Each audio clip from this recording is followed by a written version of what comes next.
Hola a todos y bienvenidos al canal de Acopros. En este vídeo os traemos una charla del Servicio de Asesoría Jurídica sobre los derechos de las personas con discapacidad. Empezamos. El objetivo de esta charla es hablar sobre algunos de los derechos de las personas con discapacidad. Hay que tener en cuenta que muchas de las obligaciones que la ley impone a los poderes públicos no se cumplen en la práctica.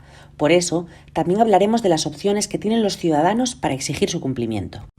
La regulación española sobre este tema ha ido cambiando desde un modelo asistencial en el que se trataba a las personas con discapacidad como enfermas y su principal objetivo era cuidarlas como tal, hacia un modelo inclusivo en el que se asume que las personas con discapacidad son personas iguales a todas las demás con diversidades funcionales, por lo que su objetivo principal es la integración plena en la sociedad. Pese a ello, la evolución sigue siendo necesaria. Dicho esto, comenzaremos por realizar una revisión de la Ley General de Derechos de las Personas con Discapacidad y de su inclusión social. Los objetivos de esta ley son tres. El primero, garantizar el derecho a la igualdad de oportunidades. El segundo, garantizar el derecho a la igualdad de trato. Y el tercero, es garantizar el derecho al ejercicio real y efectivo de estos derechos. La ley quiere eliminar la discriminación y el acoso contra las personas con discapacidad. Para ello, comienza por dejar claro qué se debe entender por discriminación y por acoso. ¿Qué entendemos por discriminación? La definición clásica, que todos conocemos, es la de dos personas que están en la misma situación y, aun así, la persona con discapacidad es tratada de forma no solo diferente, sino que más perjudicial. A este tipo de discriminación, la ley la denomina discriminación directa. Además, también se considera discriminación una situación que aparentemente es neutra, pero que es susceptible de generar discriminación según los casos. A este tipo de discriminación, la ley la denomina discriminación indirecta. Un ejemplo es que haya programas de televisión sin subtítulos o sin interpretación de lengua de signos, ya que esto supone una discriminación indirecta para aquellas personas con discapacidad auditiva que no pueden acceder a este programa de televisión en igualdad de condiciones al resto de televidentes. Aparentemente, este programa de televisión no es discriminatorio. Sin embargo, sí que lo es de forma indirecta desde el punto de vista de las personas con discapacidad auditiva. La ley también reconoce un tercer tipo de discriminación, la discriminación por asociación, que consiste en discriminar a un grupo por su relación con una persona con discapacidad. Obviamente, estas tres situaciones se prohíben por la ley, de igual forma que el acoso, que es definido como aquella conducta contra una persona con discapacidad destinada a dañar su dignidad, intimidarla, humillarla, degradarla u ofenderla. Pues bien, el objetivo de la ley es eliminar toda discriminación y acoso contra personas con discapacidad. Una de las herramientas que la ley utiliza para lograr sus objetivos son los ajustes razonables. ¿Qué son los ajustes razonables? Son pequeños cambios en el espacio para adaptarlo a las necesidades específicas de las personas con discapacidad. No son un gran gasto para la persona que debe realizarlos y son eficaces y prácticos. Su objetivo es garantizar la accesibilidad y la participación de las personas en situación de discapacidad. Un ejemplo sería reubicar los puestos de trabajo de una oficina para facilitar que una persona con hipoacusia a la que se acaba de contratar esté cerca de las fuentes de sonido importantes, como pueden ser un timbre o el despacho del jefe. El esfuerzo que requiere su implantación es tan pequeño y sus beneficios son tan grandes que no hacerlos es un acto discriminatorio. Otra herramienta de la ley son las medidas de acción positiva. Son acciones concretas que tienen como finalidad compensar las dificultades de las personas con discapacidad. Normalmente se conocen como discriminación positiva. En ese sentido, son parecidas a los ajustes razonables, pero se diferencian en dos aspectos. 1. Pueden no tener bajo coste, es decir, pueden suponer un esfuerzo económico más grande que los ajustes razonables. Y 2. Las impone una ley. Mientras que los ajustes razonables son algo espontáneo e individual, las medidas de acción positiva son algo generalizado. Digamos que los ajustes razonables surgen de la necesidad en cada caso de las personas con discapacidad. Sin embargo, las medidas de acción positiva las impone una ley para todos los casos. Pese a sus diferencias, es posible que un ajuste razonable se convierta en una medida de acción positiva si una ley los recoge como obligatorios. A continuación, haremos un repaso por algunos de los diferentes derechos que la ley reconoce a las personas en situación de discapacidad. El derecho a la atención integral, el derecho a la vida independiente, el derecho a la protección social, el derecho a la participación en asuntos públicos y el derecho a la igualdad de oportunidades. Comenzaremos por el derecho a la atención integral. Veremos cuáles son sus objetivos, sus características y su contenido. El objetivo de la atención integral es ayudar a las personas con discapacidad a desarrollar su independencia, a participar en todos los aspectos de la vida y a obtener un empleo adecuado. Para obtener mejores resultados, la atención integral debe iniciarse lo más pronto posible y a través de un programa adaptado a las necesidades de cada persona. ¿Qué incluye la atención integral? Incluye servicios de habilitación o rehabilitación médico-funcional, de atención y tratamientos psicológicos, de educación inclusiva y de apoyo para la actividad profesional. Este derecho actúa en la esfera individual de la persona con discapacidad, tratando de optimizar sus capacidades lo máximo posible. El derecho a la vida independiente implica la participación plena en todos los aspectos de la vida en condiciones de igualdad. La palabra clave en este caso va a ser la accesibilidad. Es obligación de los poderes públicos garantizar la accesibilidad de las personas con discapacidad a todos los ámbitos de la vida. Dentro de este ámbito se ha dictado una ley que reconoce la lengua de signos, tanto la española como la catalana, y que regula los medios de apoyo a la comunicación oral, como los apoyos técnicos, bucle magnético o equipos FM, el subtitulado y la audiodescripción y la labiolectura. Además, reconoce el derecho de todas las personas a decidir libremente cómo comunicarse.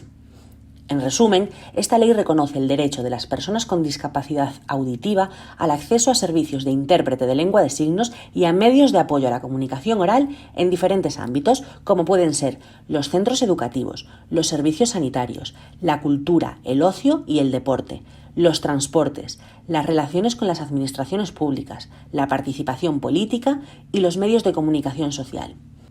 Algunos de los ejemplos de las obligaciones que impone esta ley son que las medidas de seguridad en transporte y las campañas electorales deben de estar disponibles en lengua de signos y subtitulados. Además, deben de garantizarse los servicios de intérprete de lengua de signos en centros sanitarios, previa solicitud. El derecho a la vida independiente permite a las personas en situación de discapacidad abrirse al mundo y acceder a los bienes y servicios del día a día. Por su parte, el derecho a la protección social tiene como finalidad el desarrollo de la personalidad, la inclusión en la comunidad y el incremento de la calidad de vida y bienestar social de las personas en situación de discapacidad.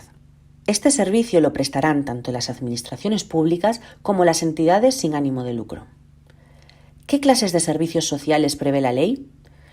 Pues el servicio de apoyo familiar, servicio de orientación e información sobre prestaciones, servicio de prevención y promoción de la vida saludable, servicio de atención domiciliaria, centros de día o noche, servicio de vivienda, tanto atención domiciliaria como viviendas tuteladas, actividades deportivas, de ocio y tiempo libre y centros ocupacionales en los que se impartirá terapia ocupacional.